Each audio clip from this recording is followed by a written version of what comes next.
Il y en a que c'est beaucoup plus stratégique, c'est que grâce à toutes les données que je vais récolter, on a un dashboard intelligent qui permet vraiment d'analyser la performance des fournisseurs par code profil, en fonction des typologies de profil, en fonction des régions, en fonction des seniorités, et donc finalement de venir affiner son panel pour être certain que pour chaque besoin, on a le panel le plus optimisé dans un mode de référencement dynamique aussi. Justement, la volonté de réduire le gré à gré chez vos clients, c'est une volonté de rationaliser le panel ou bien de se dire qu'il y a moins d'achats sauvages ou encore que ça rentre dans les contrats cadres, c'est La un peu de tout. réduction du gré à gré, c'est vraiment le nerf de la guerre. C'est vraiment ce qu'on entend le plus. Pour quelle raison? C'est qu'en fait, les achats, ils travaillent à définir un panel qui répond aux besoins. Alors, bien entendu, ça ne répond jamais à 100% du besoin, mais en fait, tout est fait vraiment pour s'assurer de mettre entre les mains des opérationnels les fournisseurs qui vont permettre de répondre à leurs besoins au bon moment et avec les bonnes conditions. Et en fait, si on ne fait pas jouer ce panel, si vous êtes une ESN, vous faites le travail d'être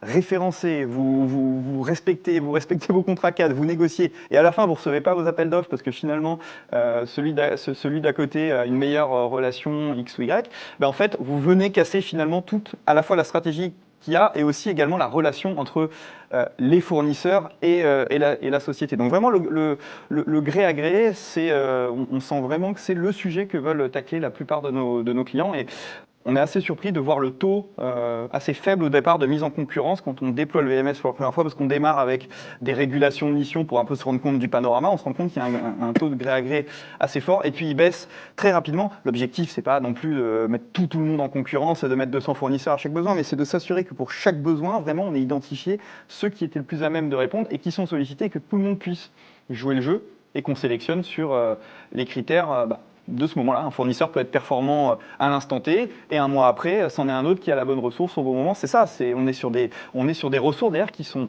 agiles, qui bougent. Donc on ne peut pas savoir à l'avance qui va être le bon prestat pour répondre à ce besoin précis.